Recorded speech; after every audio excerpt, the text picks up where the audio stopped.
Selamat datang di podcast Dokter Pintar. Untuk kalian yang ingin tahu bagaimana jadi dokter, atau ada nggak tips-tips selama jadi dokter, atau kalian ingin kepikiran bisa nggak gue nggak jadi dokter, atau udah terlanjur lulus mau pengen jadi apa selain dokter, silahkan simak podcast kali ini, mudah-mudahan bermanfaat. Selamat mendengarkan.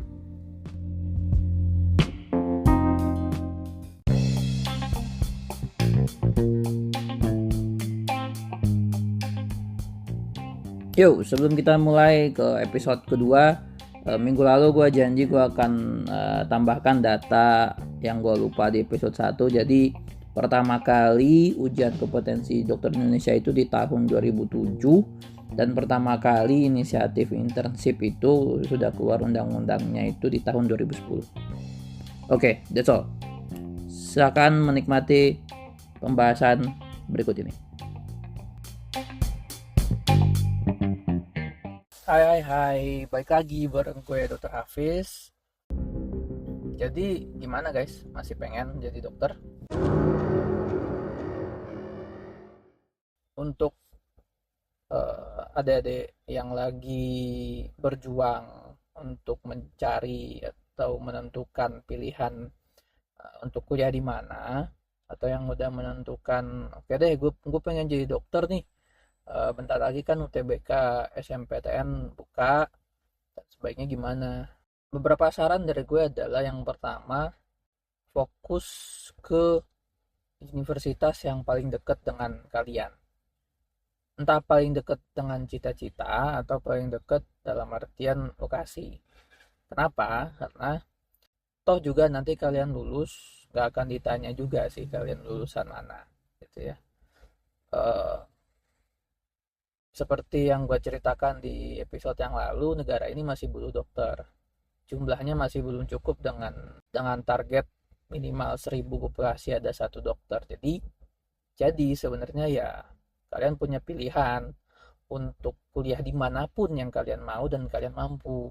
Ditambah lagi, kalau teman-teman lihat, ntar bisa searching di Google, di jurnal-jurnal ilmiah bahkan dituliskan bahwa angka drop out mahasiswa kedokteran itu yang paling rendah dibandingkan dengan jurusan yang lain.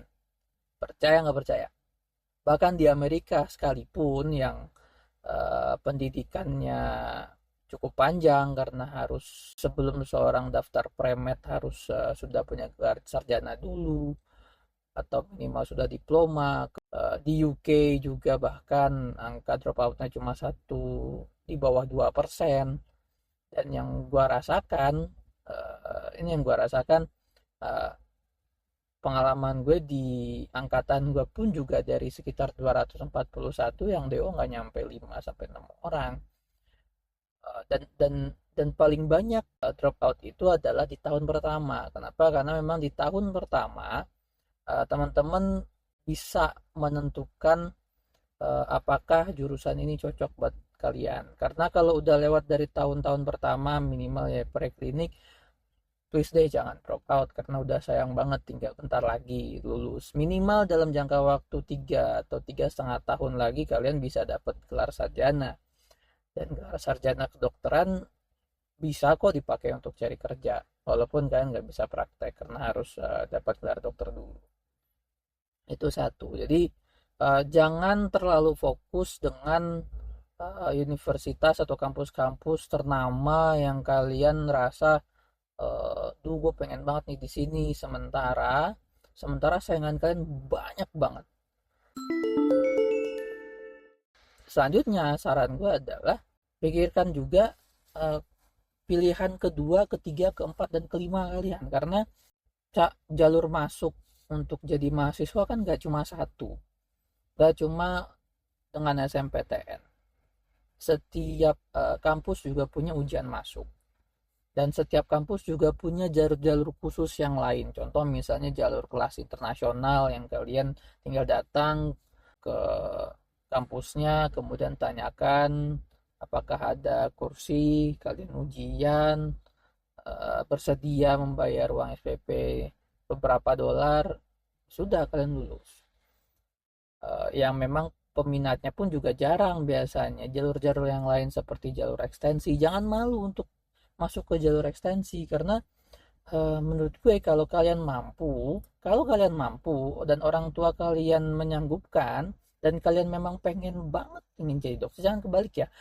Eh, Orang tua kalian yang pengen banget tapi kalian nggak pengen, yang mending ngapain buang-buang duit untuk keluar biaya ekstra untuk bisa masuk jalur ekstensi. Tapi kalau memang kalian yang pengen dan orang tua kalian nyanggupin, ya tapi jangan curhat sebagai seorang anak ya, jangan memberatkan orang tua juga kalau misalnya kondisi ekonomi sebenarnya nggak gitu-gitu cukup ya gitu ya. Tapi kalau nggak ada masalah ekonomi dan kalian bisa nunggu sabar, sudah beberapa kali misalnya ujian nggak lulus terus, ya ambil jalur ekstensi. Atau kalau zaman gue tuh dulu di UI ada yang namanya kerjasama daerah dan industri. Beberapa tahun setelah angkatan gue kayaknya itu difokuskan ke teman-teman di luar Jakarta.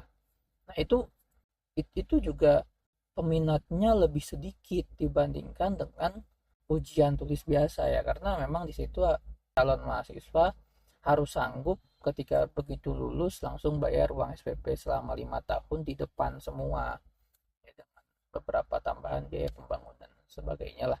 Karena jujur ya guys, untuk jadi seorang dokter itu mahal. Bersyukurlah untuk teman-teman yang dapat beasiswa, termasuk gue juga dulu ketika kuliah sama sekali nggak bayar sepeser pun karena memang dapat beasiswa. Bersyukurlah, karena untuk menjadi seorang dokter itu kita harus melibatkan dosen-dosen yang mereka mengorbankan waktunya untuk nggak praktek selama beberapa jam dalam sehari untuk bisa ngajar kalian. Yang kalau dihitung-hitung dengan gaji seorang dosen itu nggak cukup. Kemudian yang kedua,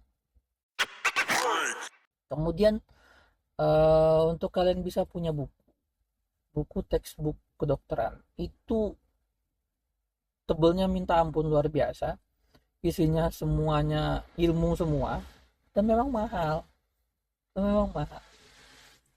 dan banyak lagi lah yang lain yang diperlukan untuk bisa jadi seorang dokter, dan yang harus dikeluarkan oleh pihak kampus untuk tetap memaintain agar kalian belajar dengan tenang, belajar dengan nyaman dan lain sebagainya. Jadi ya nggak, untuk kalian yang memang tidak ada masalah dengan ekonomi, ya kenapa takut untuk mengambil jalur di luar jalur ujian tulis dan yang lain sebagainya. Nggak usah ragu dan nggak usah malu kalau memang kalian masih pengen banget masuk universitas yang kalian tuju itu. Ingat ya, fakultas kedokteran itu ada di 89 universitas, dan hampir 50-nya itu di perguruan tinggi swasta bukan negeri. Jadi jangan kebalik nih teman-teman. Jadi jangan kebalik nih guys. Kalian hanya berkutat untuk bersaing di 30 sampai 40 universitas negeri ternama. Sementara yang lain kalian nggak, sama sekali nggak lirik lah. Mungkin hanya beberapa kampus-kampus swasta yang memang terkenal, sudah punya nama, akreditasinya bagus, kalian baru ada keminatan ke arah sana. Percaya sama gua, teman-teman dari perguruan tinggi negeri dan perguruan tinggi swasta itu sama aja. Oke, kualitas seorang dokter